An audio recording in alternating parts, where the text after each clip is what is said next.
میں صدارتی کلمات کے لیے محترمہ ادیش رانی صاحبہ سے خواہش کرتا ہوں کہ صدارتی کلمات کے بعد تمام مقررین کی جو ہے تہنیت پیش کی جائے گی. تشریف رکھیے. حضرات اور داعیان جلسہ، اس محفل کے انعقاد نے ایک بات یہ ثابت کی اور ان لوگوں کا منہ بند کر دیا جو اس بات کا دعویٰ کرتے تھے کہ اردو مسلمانوں کی زبان ہے. پیچھے 92 سال کے بیٹھے ہوئے وینکٹ سوامی صاحب نے اپنی تقریر اردو میں لکھ کر کی.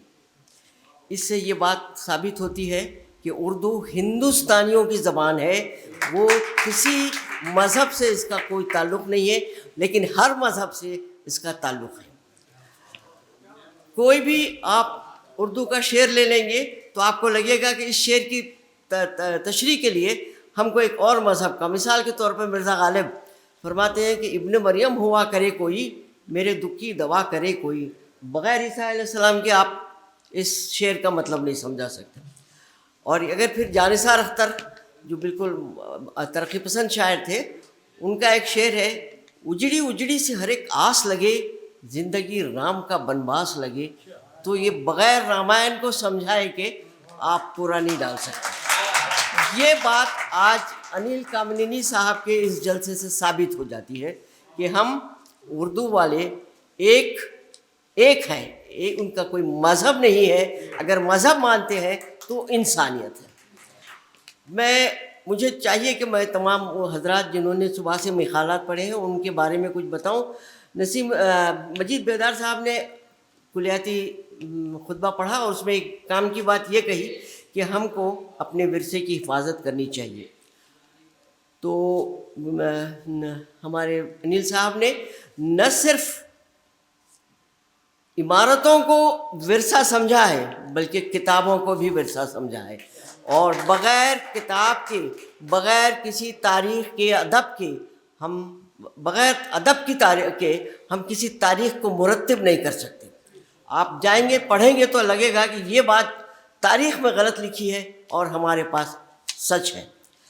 تو یہ بات مجید بیدار صاحب نے بہت کھل کے نہیں کہی، لیکن ورثے کی حفاظت کی ضرورت پہ زور دیا.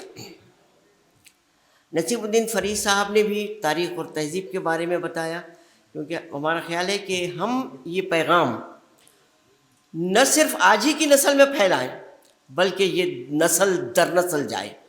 یہ یادیں، یہ محفلیں ہم کو ایک کے بعد دوسرے تک پہنچانی ہے. ہم نے اردو پڑھ لی بس ختم ہو گیا، نہیں، ہم کو اردو اپنے بچے کو، اپنے پوتے کو، اپنے نواسے کو بھی پڑھانی چاہیے. یہ ضرورت ہے آج کی. منیش دائن صاحب نے تمام ان ترجموں کا ذکر کیا ہے جو آج ضرورت ہے، کیونکہ میں سمجھتا ہوں آج بہت ضرورت ہے ہم کو اپنے ورثے کی تشہیر کرنے کی. اس کو بتانا ہے کہ ہم کیا تھے اور آج ہم ذہنی طور پر غلام ہو گئے ہیں.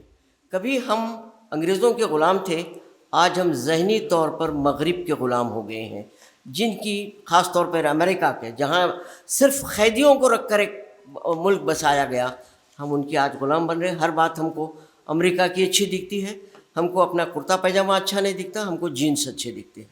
تو یہ بھی ہماری تہذیب کا ایک حصہ ہے. تو اس کو بھی ہمارا لباس بہت کچھ دن پہلے اتنا زبردست شروع ہو گیا تھا کہ حجاب حجاب حجاب. میں پوچھتی ہوں کہ حجاب میں کیا ٹیلی ویژن پہ بتائے گئے وہ نامعقول اشتہارات کو بند کرنے کی ضرورت نہیں ہے؟ کیا وہاں بیٹھی ہوئی عورتیں نہیں ہیں؟ صرف ایک عورت اپنا نقاب ڈال لے تو پردہ پوشی ہو جاتی ہے. تو اس کے لیے بھی ہم کو تیار ہونا چاہیے. مصطفیٰ کمال صاحب نے اخلاص کی بہت ساری مثالیں دی ہیں، کیونکہ ہمارے پاس ہم جیے ہی اس پر ہیں. ہماری بنیاد جو ہے، ہمارے حیدرآباد شہر کی بنیاد وہ اخلاص پہ پڑی ہے. بھاگمتی کتنی صحیح ہے کتنی جھوٹ ہے یہ ہارون خان صاحب بھی بتا سکیں گے، لیکن یہ سچ ہے کہ ہم اس کہانی کو اپنے طور پر ایک محبت کی کہانی سمجھتے ہیں. وہ کہیں ہم کو تاریخی ثبوت نہیں ملتے کہ کوئی بھاگمتی تھی جو 90 برس کی تھی اور 9 سال کے شہزادے سے محبت کی تھی. نہ اس کو قبول کرنے طبیعت ہوتی ہے لیکن جب یہ ہم کہتے ہیں کہ یہ شہر اس کے نام پر بسایا گیا تو ہم کو خوشی ہوتی ہے. لیکن اس شہر کا نام جب شہر حیدرآباد بسایا گیا تو وہ گولکنڈے کا نام تھا محمد نگر. یہ ہارون خان صاحب کی میں وہ دے رہی ہوں. اور گولکنڈہ جو ہے کچھ جب بڑھایا گیا کہ وہ آبادی بڑھ گئی ہے تو اسے بڑھایا گیا تو وہ آگے کا شہر حیدرآباد کہلایا, کیونکہ حضرت محمد کے بعد جو دوسرا نام آتا ہے وہ حضرت علی کا ہوتا ہے. تو وہ حیدر کرار کے نام پر ہمارا شہر بسایا گیا. لیکن ہم لوگ بڑے شوق سے کہتے ہیں کہ ہمارا شہر محبت کی بنیاد پر ہے. یہ واقعہ ہے کہ ہمارا شہر محبت کی بنیاد پر ہے. شوکت حیات صاحب نے بہت ساری معلومات دے دیا, مجھے وہ معلومات لکھنے کا بھی وہ نہیں ہوا, بہت زیادہ ہے. مگر ایک بات ہے, مہابھارت اور گیتا میں فرق ہے. مہابھارت 25 ان لڑائیوں کا ذکر ہے جو اینیمل بریڈرس اور ایگریکلچرسٹ کرتے تھے, اور اس کے لیے کرشن نے دونوں کو ایک جگہ کرنے کی کوشش کی. جہاں پر ان کو ناکامی ہوئی تو انہوں نے کہا ٹھیک ہے, جب صلح نہیں ہو سکتی تو جنگ کے ذریعے ہی فیصلے ہوتے ہیں.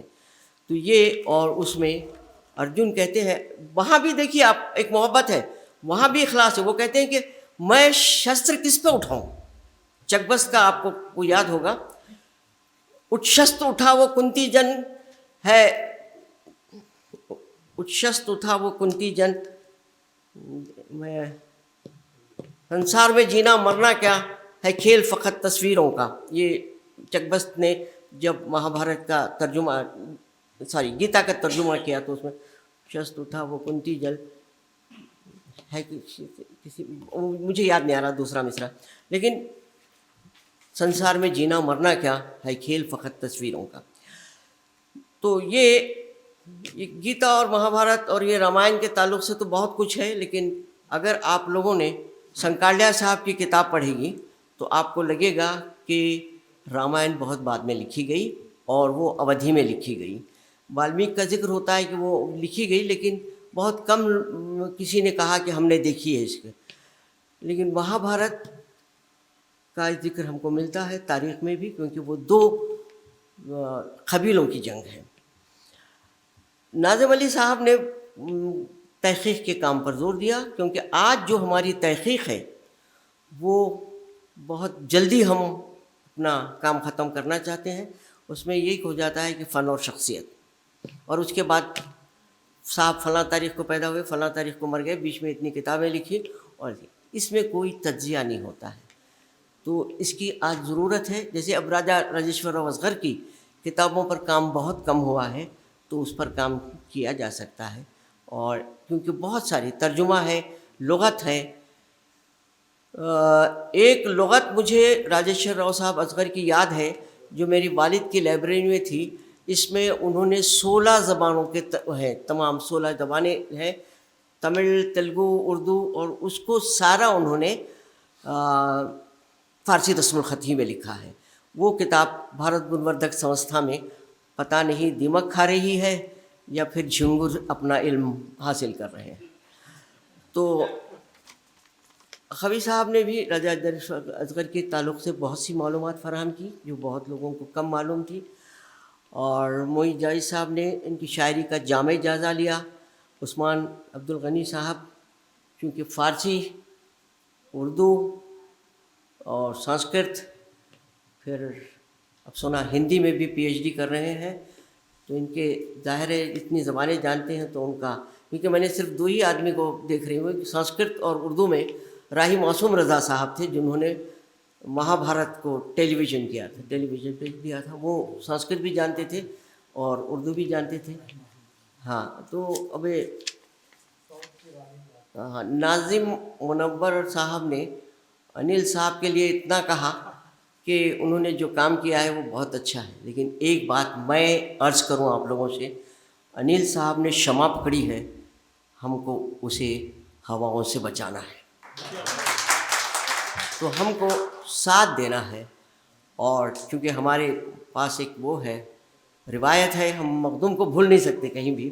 انہوں نے لکھا ہے کہ ہمدمو ہاتھ میں ہاتھ دو, سوئے منزل چلو, منزلیں دار کی, منزلیں دلدار کی. یہ دلدار کی منزلیں ہیں, اس میں دار بھی آئے گا